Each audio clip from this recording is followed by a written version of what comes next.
Gustave attendait devant les portes du château, alors que l'équipe de tournage s'affairait à mettre en place la scène cruciale qui devait faire se rencontrer son personnage et le redoutable faux Dracula de cette adaptation non officielle. Son partenaire, qu'il n'avait jamais vu, ne s'était pas montré aux répétitions de cet après-midi, et les rumeurs à son sujet nourrirent les plaisanteries de la journée. Son nom était improbable, Max Schreck, Schreck comme la peur en allemand, et on s'était amusé de sa prédestination à ce rôle maudit, aussi bien que de son habitude apparemment fréquente, et qui valait pour son absence d'aujourd'hui, de se promener longuement en solitaire dans les plus vastes forêts. Gustave regardait les alentours du château, et il frissonnait en imaginant cet inconnu mystérieux arpenter les sombres bois qui garnissaient la campagne slovaque et qui lui avaient fait forte impression durant le trajet qui le mena ici. Une angoisse commençait à sourdre en lui et il tentait tant bien que mal de la faire percevoir comme une impatience. Friedrich lui assura que Schreck n'avait jamais failli à la ponctualité, aussi on commença, sans le moindre signe de lui, à tourner la scène. Gustave s'avançait lentement dans l'enceinte du château quand on annonça au loin l'arrivée du mystérieux absentéiste, entré par l'arrière de la bâtisse à l'insu de tous.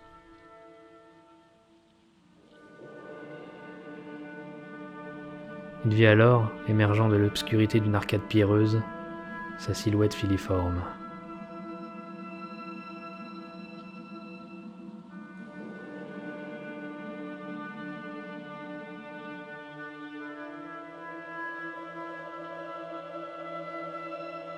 Il fut saisi d'effroi face à ce visage chauve et émacié, où chaque extrémité semblait se terminer en une courbe crochue. À son approche, l'acteur fabuleusement grimé entr'ouvrit la bouche et dévoila 2 longues dents pointues qui ne semblaient pas vouloir tenir dans sa bouche. Et alors qu'il posa sa main aux immenses ongles sur son épaule, un frisson parcourut Gustave dans tout son être. Un coupé vif résonnait dans l'enceinte du château, mais il restait tétanisé. Cet homme devait certainement être le plus grand, le plus prodigieux acteur, mais sa présence maléfique semblait si naturelle, si innée, que l'on pouvait certainement douter de son humanité. Gustave se tourna lentement vers l'équipe de tournage, et il vit dans tous les regards la même lueur d'inquiétude. Nosferatu, premier grand film de Murnau, fut auréolé de tant de légendes urbaines, soit pour masquer sa fraude aux droits d'auteur, soit par volonté manifeste de vendre sa légende, que près d'un siècle plus tard, il inspirait encore une revisite mystique de son tournage, avec le film L'ombre du vampire de Elias Merhige. Il faut dire que la surpuissance de son imagerie, alors inédite dans un cinéma qui commence à embrasser tout son potentiel expressif, fut la source presque inépuisable de tout le genre horrifique qui se développa par la suite. Mais pour comprendre la puissance de ce météore filmique, il faut revenir à l'époque et au contexte esthétique qui l'a généré. La fin du XIXe siècle et le début du XXe sont les témoins d'une accélération considérable des modifications des modes de vie, dues à l'ère industrielle et de ses nombreuses inventions techniques qui ont considérablement changé la perception du monde.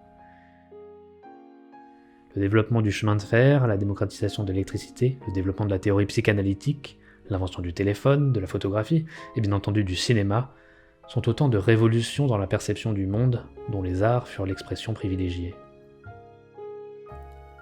De nombreux courants artistiques se chevauchent alors, émergeant dans des foyers divers et exprimant chacun à leur manière les formes de la modernité. La grande porosité entre les différents modes d'expression artistique touche bientôt le cinéma qui commence à trouver ses propres formes. C'est en Allemagne que la première transposition d'un mouvement artistique au cinéma a lieu. L'expressionnisme, mouvement qui s'y développe au début du XXe siècle, sous l'influence de peintres comme Munch et Van Gogh, connaît un rebond considérable après la fin de la Première Guerre mondiale. Réveillé par les horreurs de la guerre, l'expressionnisme se développe sur l'idée d'une projection de la subjectivité de l'artiste, dont le monde se déforme agressivement au gré de ses tourments enfouis, qui surgissent alors comme un éclat pulsionnel sur la toile et découvrent les parts les plus sombres de l'âme. L'expressionnisme pictural se démarque ainsi par un rendu déformé des perspectives, la matière âpre et torturée de ses corps et une appétence globale au chaos et à la superposition des perceptions. C'est dans ce contexte artistique que se développent quelques curieux projets de films. L'Allemagne veut sa part de ce marché en devenir qu'est le cinéma, à une époque où la barrière de la langue est vite réglée par le mutisme contraint des films. Mais, grande perdante de la guerre, en ruine industrielle manifeste, les productions cinématographiques qui émergent sont réduites à l'austérité budgétaire. Le cabinet du docteur Caligari, premier film expressionniste, naît de cette restriction. En détournant son manque de moyens par l'inventivité de ses décors conçus par des artistes expressionnistes, le film réalisé par Robert Wiene fait une transposition directe de l'expressionnisme pictural. Le film échappe ainsi au carton-pâte théâtral auquel le destinait sa pauvreté financière, en stylisant à l'extrême les traits de ses décors, parfois au bord de l'abstraction, déformant et exagérant chaque ligne de perspective pour exprimer une vision subjective d'un monde possédé par la folie. Le film développe ainsi les bases de l'expressionnisme cinématographique, qui est un premier pas dans le cinéma d'horreur, en transposant parfois un peu maladroitement les formes picturales. On y trouve une lutte permanente entre le bien et le mal, entre l'ombre et la lumière, qui semble tordre la réalité en un chaos prêt à l'explosion. Le jeu d'acteur s'épanouit dans la composition de personnages possédés, dont l'expressivité est tendue vers l'intensité de la lutte pulsionnelle qui a lieu en eux-mêmes. Du personnage somnambule de Caligari, manipulé pour commettre les pires méfaits par son maître diabolique, il découlera toute une galerie de personnages pantins, dirigés, malgré leur lutte perpétuelle, comme des marionnettes par les pulsions les plus sombres. Le grand comédien Conrad Veidt s'en fera un spécialiste indépassable, morcelant son corps, le crispant d'élan incontrôlables dans des spasmes étonnés, que son regard fou peuple de pulsions inavouables. Ces personnages typiquement expressionnistes représentent intensément la lutte de l'âme contre l'automatisation du corps. Le golem tragique du film éponyme, autre grand film expressionniste, incarné par Paul Wegener qui est aussi le réalisateur, en est un vibrant exemple. Son golem, robot d'argile perméable à toutes les inconstances émotionnelles des hommes qui le dirigent, pressent l'humanité tragique de la créature de Frankenstein des studios Universal. Mais le golem est aussi la première évolution de l'expressionnisme cinématographique. La pierre moyenâgeuse de ces décors donne ainsi corps et substance aux lignes brisées de l'expressionnisme de Caligari et construit un monde hybride, gothique déformé, aux toits pointus et aux maçonneries tortueuses. Le thème du combat de l'ombre et de la lumière sort ainsi du champ de la subjectivité et de la folie individuelle pour faire un portrait fantasmatique et mystique de l'histoire de l'humanité. Il faut dire que le carton-pâte peinturluré des premiers films expressionnistes montre vite ses limites. La distanciation qu'elle provoque nécessite en effet un talent inouï dans l'élaboration des décors pour faire avaler la pilule de son extrême artificialité. C'est qu'au cinéma, le réel résiste toujours aux artifices, et l'on en vient vite à ne plus voir que la peinturlure et les excès grotesques du carton. C'est Fritz Lang, grand cinéaste à l'immense carrière, qui en premier s'est mis en opposition à cette vision de l'expressionnisme, mouvement auquel il refusera d'ailleurs d'être associé par la suite. Dans son film Les Trois Lumières, il oppose aux lignes brisées et aux asymétries de Caligari le motif de la ligne droite, et il étend l'expressionnisme fulgurant de ses décors à un discours métaphysique sur le monde, la vie et la mort, et ses dérivés mystiques. Au même moment, en Suède, Victor Sjöström prouve que l'on peut attaquer le fantastique par le réalisme avec son film La charrette fantôme. Même si le fantastique n'y sert finalement que de terreau à un mélodrame chrétien, les visions de la charrette fantomatique traversant le monde à la récolte des âmes a certainement inspiré ce qui devait devenir le premier grand chef-d'œuvre du cinéma d'horreur. C'est en 1921 qu'Albin Grau, décorateur féru d'occultisme, monte un studio avec son comparse Enrico Dickmann. Il a dans l'idée de produire une adaptation cinématographique du célèbre Dracula de Bram Stoker, mais n'ayant pas les moyens de payer les droits de l'adaptation, des ajustements minimes sont faits au scénario pour modifier les noms des personnages. Dracula devient ainsi le comte Orlok, et sa forme vampirique prend le nom mythique de Nosferatu. Cette liberté prise avec le droit coûtera à Prana Film un procès intenté par la veuve de Stoker, Florence Balcombe, qui engendrera sa ruine et faillit entraîner la disparition pure et simple du film. Heureusement, Nosferatu s'était déjà installé bien trop profondément dans le monde entier pour qu'on puisse le réduire à néant. Son influence est aujourd'hui à ce point tentaculaire qu'il est difficile d'imaginer un cinéma d'horreur qui aurait manqué son fabuleux précurseur. Il faut dire que le mythe en rencontre un autre, en la personne de Friedrich Wilhelm Murnau, génie sans égal du cinéma muet, qui signe là son premier chef-d'œuvre. Pour ceux qui ne seraient pas familiers du mythe de Dracula, voici en résumé l'histoire. Le jeune Thomas Hutter est mandaté par le mystérieux comte Orlok, habitant dans un château reculé au fond de la Transylvanie, pour l'acquisition d'une bâtisse délabrée en face de sa propre maison. Traversant les régions à sa rencontre, Hutter trouve là un étrange personnage entouré de mythes vampiriques obscurs. Fasciné par le visage et le cou appétissant de la fiancée de Hutter, le comte Orlok, après l'avoir considérablement affaibli de ses crocs, se lance à la poursuite de sa nouvelle victime. Porté par la figure du mal, torturé et hiératique incarné par Max Schreck, Nosferatu est un poème empoisonné, où l'ombre et la lumière se combattent en toutes choses, dans une nature possédée et vibrante. Murnau sort l'expressionnisme des studios étriqués et de son artificialité étouffante pour l'amener dans la nature. Il guette à chaque plan l'avènement du sublime, ce sentiment qui vous tétanise devant une beauté écrasante de gigantisme. Le combat intérieur qui circule de personnage en personnage prend alors une dimension cosmique. Nosferatu sème le désir et la mort comme le vent agite les feuilles des arbres et fait houler les vagues. La partie centrale du film, qui raconte le destin parallèle de tous ces personnages au cours du voyage terrible de Nosferatu vers sa victime idéale, en est le plus parfait exemple. Le film justifie alors son sous-titre allemand, Eine Symphonie des Grauens, une symphonie de l'horreur, tant ce récit polyphonique, se faisant succéder en montage parallèle les effets monstrueux qu'a sur le personnage l'avancée inexorable de Nosferatu, est vertigineux. Montée de désirs incontrôlables qui provoquent les crises somnambuliques de sa victime, cheminement de mort qui sème littéralement la peste sur son passage, le voyage du vampire mène la logique pulsionnelle à une dimension cosmique. Le cours du monde entier est changé par le ressac furieux de son bateau, qui met en transe tous les éléments, jusqu'à ce plan terrible qui achève sa course. Le bateau glisse enfin lentement jusqu'au port, comme glisse la mort au cou de ses victimes, comme une agonie voluptueuse, comme une angoisse irrémédiable. Murnau finalise alors son combat du bien et du mal par la matière même du cinéma, la lumière. Il définit le nouveau standard de l'expressionnisme comme jeu constant de l'ombre et de la lumière en travaillant trois formes, les clairs-obscurs et leur pouvoir infini de suggestion, les contre-jours et leur présence fantomatique, et les projections d'ombre et leur pouvoir déformant. Les plans de l'ombre de Nosferatu qui se découpent et se déforment sur les murs, puis sur le corps de ses victimes comme la projection contaminante d'une malédiction, deviendra l'image d'Épinal de l'horreur expressionniste, enfantant maintes et maintes visions dans le cinéma d'horreur qui suivra.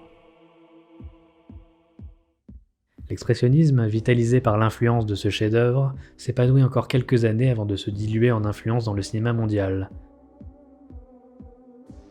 Robert Wineux, réalisateur de Caligari, retrouve ainsi une source réaliste et contemporaine à Céline Brisé dans le terrible accident de train qui inaugure le film Les Mains d'Orlac. Dans ce film qui voit un pianiste virtuose se faire greffer les mains d'un meurtrier après son accident, le combat contre le bien et le mal devient le cauchemar d'une modernité qui déraille et dont le corps de l'acteur, Conrad Veidt encore lui, devient le champ de bataille. La pulsion envahissante devient alors la nourriture spirituelle de l'horreur et grignote l'âme des hommes en les poussant à toutes les atrocités. La puissance visuelle de l'expressionnisme trouve un nouveau sommet dans l'adaptation de Faust par Murnau. Sa première partie est un véritable déluge d'effets visuels démoniaques dans un clair-obscur fulgurant. Ce village rongé par la peste, plongé dans une décadence aux proportions bibliques, conduit Faust à appeler l'incarnation du diable Méphistophélès. Son apparition à la croisée des chemins est une vision d'horreur comme on en a rarement vu.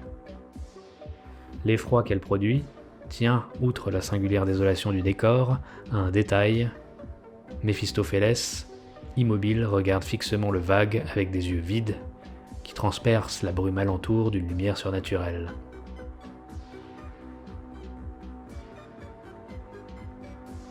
Cette séquence rappelle à quel point l'effroi tient souvent à un petit détail, ce petit détail qui fait sortir imperceptiblement de la réalité en mettant en doute sa propre perception et les lois immuables qui semblaient régir le monde. C'est ce sursaut subtil hors de la réalité qui plonge l'image dans des abîmes d'angoisse. Les Allemands ont attribué un terme à ce sentiment, Unheimliche, que l'on traduit en français par inquiétante étrangeté, Ce concept, qui a été théorisé par Freud, est à la base de la littérature fantastique qui, par la suggestion, est parvenu à rendre palpable cette irruption de l'étrange dans le familier, laissant le lecteur comblé par l'imagination ses perceptions imprécises. Ce régime de la peur est plus difficile à atteindre par le biais du cinéma, mais il prend alors une force hallucinatoire singulière. Sa fabuleuse impression de réalité rend le jeu sur les perceptions du spectateur périlleux, mais rend ces décalages d'autant plus angoissants qu'ils s'ancrent dans un réel parfaitement recréé pour les yeux et les oreilles. Un réalisateur comme David Lynch, par exemple, joue sans cesse de cette réalité a priori confortable, qui, en déraillant dans l'étrangeté, fait jaillir la part d'angoisse inhérente à ces schémas familiers. Cette angoisse laisse entendre qu'elle était déjà là, cachée sous une surface faussement accueillante, et ouvre à un monde grouillant de pulsions innommables. Ce sentiment-là, en fin de compte, est la source même de l'expressionnisme, et ces déformations de la réalité, en devenant plus subtiles, multiplient encore leur force horrifique. Elle suppose que le mal est inhérent à toute chose, et n'attend que d'être perçu pour en jaillir brutalement.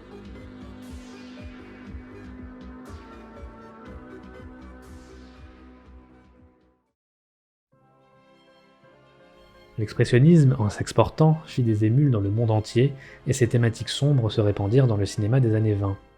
Aksan, film inclassable norvégien qu'on connaît chez nous sous le titre de la sorcellerie à travers les âges, est une sorte de docu-fiction avant l'heure, qui traite de la sorcellerie au Moyen-Âge en la reliant, pas toujours très finement d'ailleurs, à la maladie mentale. Son ton professoral n'empêche pas le film de s'immerger par instant dans des séquences de sabbat diaboliques débridées, qui embrasse pleinement l'imaginaire de sorcellerie médiévale, avec un goût prononcé pour le blasphème. En résulte un pamphlet fiévreux contre toute bigoterie, fasciné par le sadisme moyenâgeux et peuplé de délires cauchemardesques très proches de l'expressionnisme.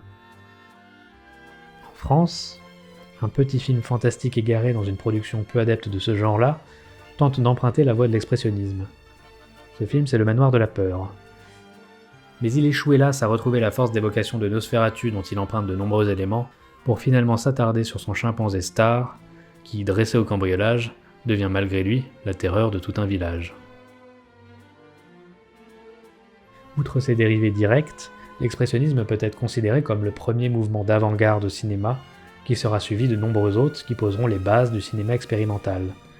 La deuxième moitié des années 20 devient effectivement une période très riche d'expérimentation, et quelques films jouant sur l'inconfort du spectateur et sur le registre de la pure sensation ont pu générer des images horrifiques singulières.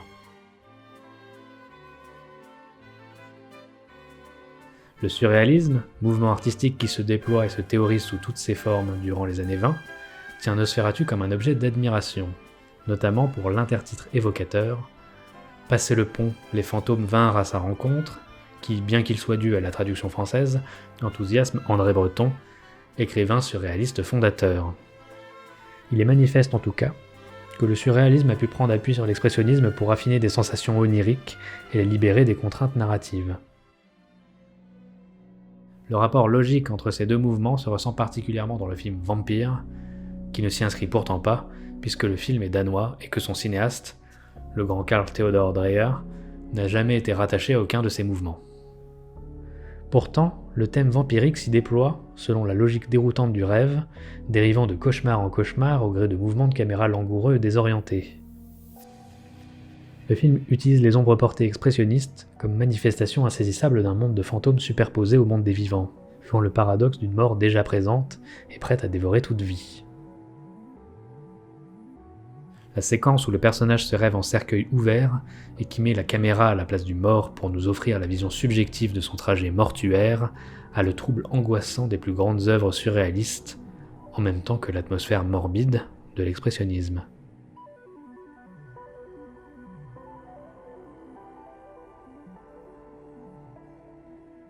Un chien andalou, film rigoureusement surréaliste et qui en est presque le manifeste cinématographique, génère aussi son lot d'images cauchemardesques. Il est d'ailleurs remarquable que les deux images rêvées par Luis Buñuel et Salvador Dalí, qui ont mis en chantier ce court-métrage, soient les plus fondamentalement horrifiques du film. Il y a tout d'abord cette image rêvée par Dalí, qui voit une main de laquelle s'échappe par un trou en son centre une horde de fourmis. Mais il y a surtout celle imaginée par Buñuel et qui propulse le film, cette image qui fait un rapport poétique entre un œil coupé au rasoir et la lune coupée par un nuage effilé, et d'une violence graphique sans concession. On peut même la considérer comme la première manifestation d'un effet gore de l'histoire du cinéma. Il faut dire que le gros plan ne laisse au spectateur aucune échappatoire. L'œil de bovin utilisé pour l'effet s'y découpe frontalement, déchargeant dans ce geste toute la force provocatrice de Buñuel. En France, Jean Epstein, grand cinéaste de la sensation et tête pensante de l'avant-garde cinématographique, s'inspire de l'expressionnisme pour son adaptation de la célèbre nouvelle d'Edgar Allan Poe, La chute de la maison Usher. Véritable ballet de sensations d'une noire mélancolie, le film déploie tous les effets pour faire ressentir l'atmosphère lugubre du manoir maudit. Ralenti sur impressions multiples, le film suit le cours de l'angoisse dans un flux entêtant d'images qui affleurent comme portées par un vent fantomatique et glacial. Mais il n'y a pas qu'en Europe que l'expressionnisme infiltre le cinéma d'avant-garde. Une page folle, film japonais, est un bel exemple de ce qu'un cinéma expérimental peut produire comme sentiment d'angoisse. Considéré comme perdu pendant 45 ans avant que son réalisateur, Teinosuke Kinugasa, en retrouve une copie enterrée dans son jardin en prévision de la guerre, ce film décrit la vie d'un asile psychiatrique en délaissant toute narration classique. En découle un maelstrom de sensations inconfortables, en pleine immersion dans la folie d'un asile hanté par les démons chaotiques de ses occupants. Mais c'est aux États-Unis que l'expressionnisme va le plus infuser un cinéma d'horreur naissant. Hollywood commence en effet dès la fin du cinéma muet à débaucher les cinéastes allemands les plus en vogue pour leur donner les moyens colossaux de leurs ambitions. Murnau et d'autres y signent alors parmi leurs plus grands chefs-d'œuvre. Cette fuite vers l'Amérique sera scellée définitivement par la montée du nazisme qui force la plupart des cinéastes et producteurs allemands à s'y réfugier dès les années 30. L'expressionnisme devient alors une source directe pour deux genres majeurs du cinéma hollywoodien, le film noir et bien entendu le cinéma d'horreur qui commence à se codifier à l'arrivée du parlant. Mais on peut faire porter l'ombre de l'expressionnisme beaucoup plus loin, tant ses apports esthétiques sont considérables. Le cinéma de Tim Burton, par exemple, est un cas contemporain très parlant d'influence, tant son univers gothique, au décalage lugubre et féerique, doit beaucoup au décor torturé et stylisé de l'expressionnisme. Une grande partie du cinéma d'horreur gothique, qui sera omniprésent jusqu'aux années 70, tire son imagerie de Nosferatu et de ses émules, jusqu'au remake de Werner Herzog. Et si cette vision romantique d'une horreur gothique a pu paraître désuète par la suite, prêtant plus au rire et aux bluettes adolescentes qu'à la peur profonde, il reste dans ce film originel un souffle maléfique inaltérable qui éveille encore, avec la même vivacité, ce doux et hypnotisant sentiment d'effroi.